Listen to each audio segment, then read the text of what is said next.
He can satisfy her deepest thirst. Again, look at verse 13 and 14. He replied, anyone who drinks this water will soon become thirsty again, but those who drink the water I give will never be thirsty again. It becomes a fresh, bubbling spring within them, giving them eternal life. Gang, Jesus is talking so much about so much more than mere H2O here.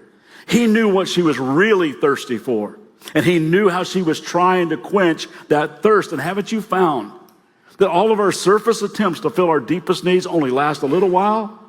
And soon we're thirsty again. I mean, it's why we try to fill our pain bucket with substance abuse. It's why we try to fill our insecurity bucket with weight and image management. It's why we run to pornography to fill a deeper need for intimacy. It's why we strive to overperform and overachieve at work, at school, on the field, on the court, to fill our deeper need for that elusive attaboy, attagirl.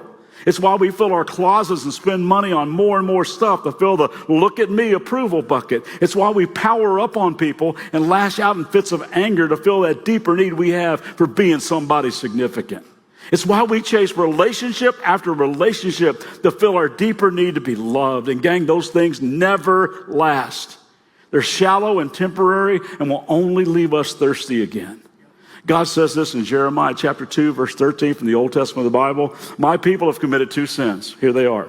They have forsaken me, the source, the spring of living water, and have dug their own cisterns, broken cisterns that cannot hold water.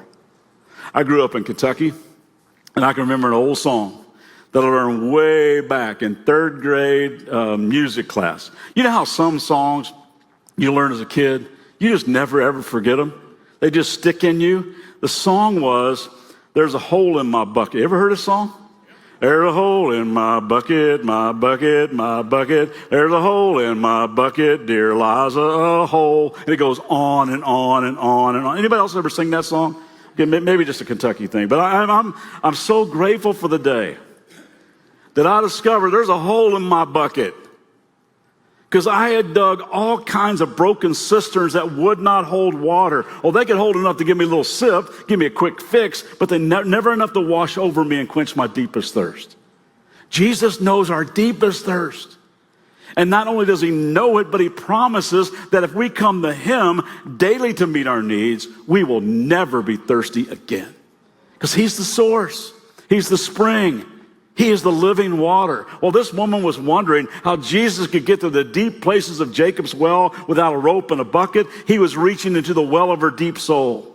And I believe he could see her desperate need to be loved with the kind of love that does not run dry, the kind that only God can offer.